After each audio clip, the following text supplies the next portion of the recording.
Hey, welcome back to the Focus Group. John Nash with Tim Bennett, my very good friend and co-host. FocusGroupRadio.com. Visit the site. You'll learn all about us. So as Tim teased, we say, before the last break, Madonna turned 60 recently, and, prior to going into this... I got yelled at for the pictures, by the way. If you're on our Facebook page, I got yelled at for one of the pictures I picked. What is that one? No, it's a different one. If you go to our Facebook page, you'll see even a different one. But I just typed in Madonna 60, and a bunch of images came up, as you can see. So one thing that me and Tim have been talking about a great deal since she turned 60 was the fact that I'm not quite sure, and I had this debate with friends of mine last night, that a career as long as hers could exist in today's social media drenched, one-hit wonder, no one buys albums anymore world.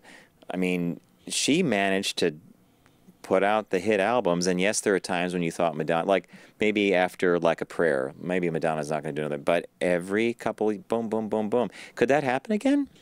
You know, I don't know, and there's lots of debate in the music world about it, because that's the picture that I put up, and everybody said, boy, could you find a worse picture? But what do you think of that picture, boys? It's a pretty bad one. I mean, I like her teeth. Isn't that ridiculous, that that grill she has in? Yeah, that's pretty silly. Crazy. But anyway, poor Madonna. But I think you're right that you used to buy albums and listen to a body of work, and now if you hear a song you like, that's it. Lady Gaga gets compared to her a lot, right? So if you like the Lady Gaga song, you're more likely to just pick the song she liked and download it for 99 cents or $1.29 and not get a whole album and listen to it because you don't have to. Right. But we sound like old folks again, but I like having the body of work. It's a change in the music industry, and there are songs that Madonna... In that list that I was thinking it was it's called Pink News. Pink News did. They chose 60 of her. They claim her top hits, but I would just as likely say that there are many songs that were not on that list that were on the albums that I happen to like. Right. They might have bookended one of my favorite ones. You got used to hearing it. Maybe you didn't like it at first. Maybe by the third or fourth playing of the album, you're like, yeah, I like this song. So I just think it's cool. So why don't you tell us some of your picks? Well, I'll run through my five, and then you can do your five, and then pretty quick.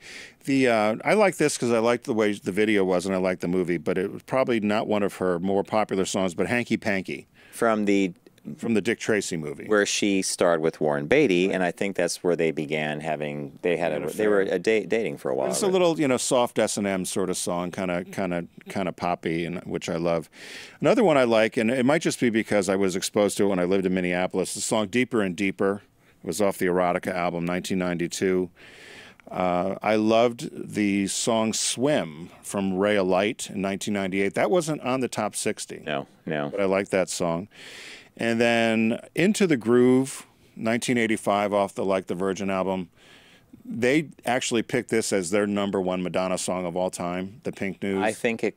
Do you think it has everything? Yeah. They said it has pop and the music and the danceability and the riffs and whatever. And then my all-time favorite out of the Breathless album, or on Breathless, was Vogue, which came out in 1990. And of course, supposedly in the Pose next year, there's a resurgence of that, or one of the storylines is going to revolve around Vogue. I found a quote there. What does that say? A lot of people are afraid to say what they want. That's why they don't get what they want. There you go. I really had a hard time picking five, and actually I had a whole different group of five. When I was on the train coming up, I thought if there were another five that I didn't include here, and they're all just as good. But did you write them down? Yeah, it was Express Yourself, Hung Up, Beautiful Stranger out of the Austin Powers movie, just because I like the way she acted. Don't Tell Me, and Jump. Beautiful Stranger is actually a great song. I like that song. So you and I overlap on Vogue. I think the video, I think the song itself, it was all stitched up into a really great little package. And I think, if I'm not mistaken, around the time Vogue came out, before or after that famous movie, the documentary Paris is Burning came out about the drag balls and everything. One of mine is "The Power of Goodbye" from 1998's Ray of Light. A total, to me, so typical of what I like to listen to. The movie "Cherish" from Like a Prayer. It's such a pop. Yeah, exactly. It is such a bubblegum pop song. I mean, for me, it's got all the buttons that, that work for Cherish. Right behind it was one that you liked as well, which I think was written for Sean Penn. And it's the song True Blue from 1986's True Blue album.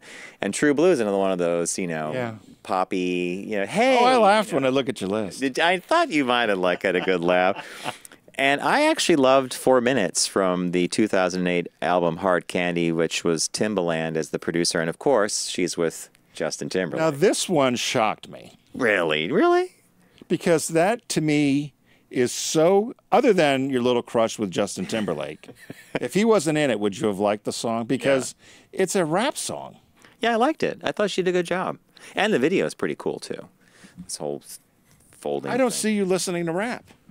Well, it was the only song like that on the album. I mean, Timbaland had some other... But that shocked me. Was there anything that shocked you on my list? Nope, not at all. But that one shocked me. Well, I take that back. Hanky Panky was a surprise to me. Really? Yeah. I didn't really know you really liked that Dick Tracy movie. Yeah, I did. That was a... It was visually stunning. Oh, they tried to recreate the Sunday morning colors, comic exactly with very red, yellow, green, and of course Dick Tracy's coat was this really incredible yellow. And I thought Warren Beatty did a good job. Who was her character in the? Oh, I forget the name. But she was the love interest of Dick Tracy, it was almost like Chicago, right? She had that kind of. So you were surprised by 4 Minutes. You weren't surprised by 4 Minutes. You weren't. No, I laughed at Cherish and all that because you're so gay with some of that stuff. I just thought that's just. By the way, I think Cherish was the video that had Isn't she kicking around in the surf? Oh, they're mermen. Yeah. So there's these guys with the tails, and and of course she doesn't cast ugly mermen. They were hot-bodied mermen. So maybe why that song works for me is because I connected the visual to the song itself. And that True Blue, she never looked better. I thought her with that short hair and the pictures of that.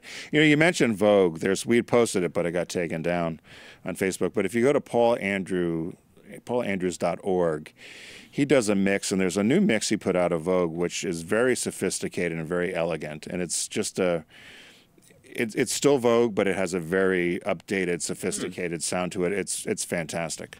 If you get a chance to go there, are you guys? I know you're young. Do you have any Madonna songs that you guys like, or are you not Madonna fans? Not really Madonna fans, but Ray of Light. I like Cherish. Yeah. She's you and John talented, got something in common for a She's an change. icon, of course, but yeah, I didn't What's listen that, to her John? too much. Said she's an icon, of course, Yeah. but I haven't listened to her too much, to be No? honest. No. I never had an album, but I've heard all the hits. I a don't million dislike her times. though. I'll probably be rocking out to one of her tunes and not even And her videos were like the only porn I had as a Yeah, kid. that's a good point too.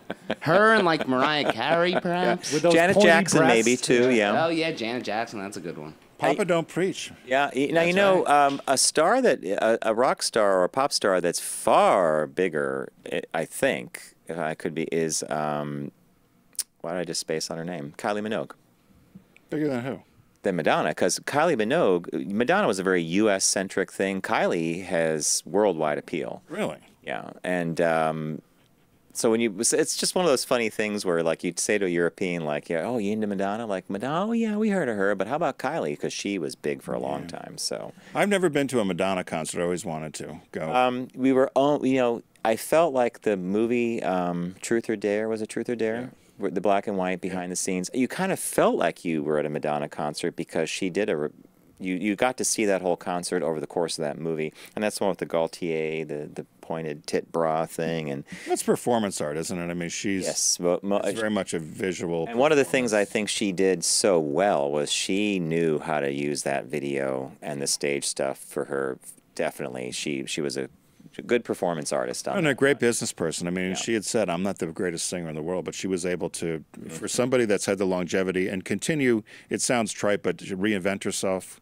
Everybody thought when she came out with Ray of Light that it was a little too techno with the sounding and stuff, and then she just keeps putting them out. So happy birthday, Madonna. We're all getting old.